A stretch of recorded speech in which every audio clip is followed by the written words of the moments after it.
नमस्कार। आज की हमारी कहानी बहुत ही सुंदर है। मन का मैल धुल गया।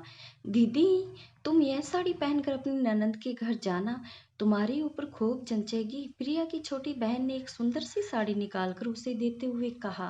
प्रिया अपनी छोटी बहन रिया से साड़ी लेना नहीं चाहती थी, परंतु उसके बार बार जिद करने की वजह से उसे रिया की साड़ी लेकर पहन ली। प्रिया जो ही साड़ी पहनकर बाहर निकली, उसकी बड़ी माँ वहां खड़ी मिली। वे ऊपर से नीचे तक प्रिया की साड़ी को निहारने लगी। यह साड़ी तेरे पास कहाँ से आई? उन्होंने मुस्कुराकर व्यंग्यात्मक लहजे में पूछा। प्रिया ने सकुचाते हुए कहा, बड़ी माँ, यह साड़ी मुझे रिया ने पहनने के लिए दी है। बस इतना सुनना था कि वो तपाक से बोल पड़ी। रिया, तूने इतनी कीमती साड़ी इसे क्यों दे दी? इसे महंगी साड़ियां पहनने की आदत नहीं, बेकार में इसे नाश कर देगी। कहते हुए बड़ी माँ वहां से चली गई। यह बात प्रिया के कानों में पिघले शीशे की तरह पड़ी और उसकी आंखें भर आई। वह अपनी बहन की साड़ी बदलकर अपनी साड़ी पहनने लगी। बड़ी माँ ठीक ही कह रही थी रिया, मुझे अच्छी साड़ियाँ पहनने की आदत नहीं, मेरी वाली साड़ी ही मुझ पर ज्यादा अच्छी लगेगी। प्रिया ने सजल नेत्रों से अपनी बहन से कहा। दीदी, तुम भी ना क्यों बड़ी माँ की बातों को अपने दिल से लगाकर बुरा मान रही हो? उन्हें तो हमेशा से बढ़ चढ़ कर बोलने की आदत है। मेरी अच्छी बहना, मेरी बात मानो और यह साड़ी पहनकर ही अपनी ननंद के घर जाओ। प्रिया की छोटी बहन उससे मनुहार करने लगी। दरअसल प्रिया और रिया दोनों बहनें एक ही समय पर मायके आई हुई थी। प्रिया की ननंद का घर भी उसी शहर में था। उन लोगों ने अपने बच्चे के जन्मदिन के उपलक्ष्य में एक पार्टी रखी थी, जिसमें सम्मिलित होने प्रिया जा रही थी। उसकी छोटी बहन ने बड़े प्यार से अपनी साड़ी निकाली और प्रिया को पहनने के लिए दी थी, जिसके लिए उसकी बड़ी माँ ने उस पर कटाक्ष किया था। यूं तो अक्सर प्रिया के कपड़ों को लेकर उसकी बड़ी माँ उस पर तंज कसा करती थी, जिसके कारण उसका मन बहुत दुखता था। उसकी बड़ी माँ को अपने मायके के पैसों का काफी घमंड था। वो हर घड़ी अपने मायके के ही गीत गाती रहती थी।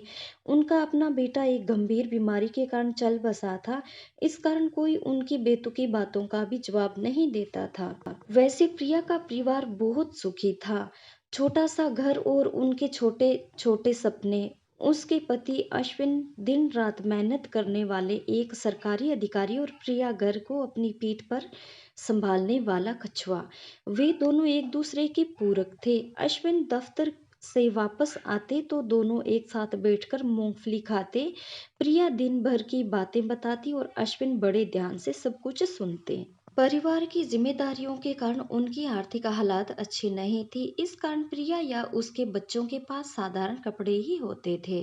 प्रिया को इन सब बातों का मलाल नहीं था। वह खुश थी अपनी गृहस्थी को संवारने में।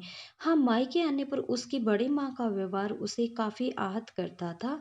उसकी छोटी बहन रिया के पति के ऊपर घर की ज्यादा जवाबदेही नहीं थी, तो आर्थिक रूप से वे लोग सुखी व संपन्न थे। साफ शब्दों में कहें तो उसके पास सुंदर कपड़े व गहने हुआ करते थे।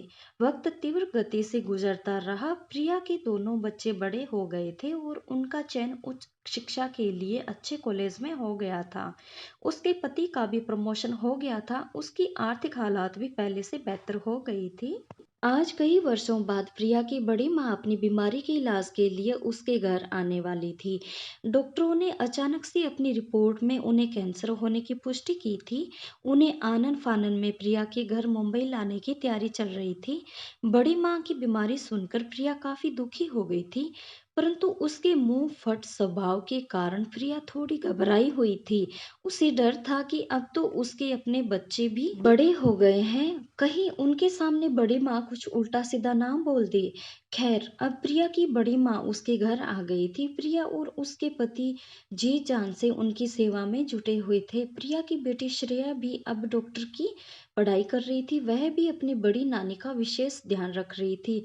इतनी पीड़ा में होने के बावजूद प्रिया की बड़ी माँ के चेहरे से एक आत्म संतोष का भाव झलक रहा था, जिसे देखकर प्रिया को आंतरिक खुशी मिल रही थी। प्रिया की बड़ी माँ की बहन की बेटी नेहा मुंबई में ही रहती थी, जो उनसे मिलने के लिए प्रिया के घर आई थी। प्रिया उनके स्वागत सत्कार में लगी हुई थी। अचानक प्रिया के कानों में उसकी बड़ी माँ की आवाज पड़ी।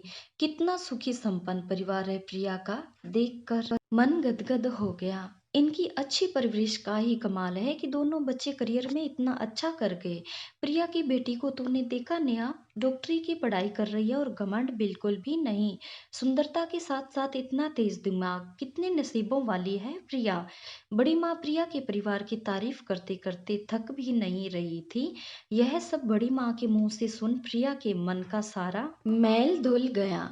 उसके आंसू उसके मन के गुबार को निकालने में उसका साथ दे रहे थे। इतने दिनों से उसके अंतर मन को कौंधने वाला सवालों के जवाब उसके कर्मों ने दे दिए थे। सच दोस्तों, जिंदगी में ऐसे पड़ाव आते हैं जब हम खुद को सवालों और अनिश्चितताओं को आत्मसंदेह से घिरा पाते हैं। उस वक्त बहुत आसान होता है दो टूक जवाब देकर आगे बढ़ जाना, परंतु हमेशा जवाब देना भी अच्छा नहीं होता। यह हमें क्षणिक चैन तो दे देता है, लेकिन लंबे समय में यह हमें कड़वाहट भर देता है। हमारे शब्दों के जवाब के बजाय कर्मों के जवाब एक अमिट छाप छोड़ जाते हैं।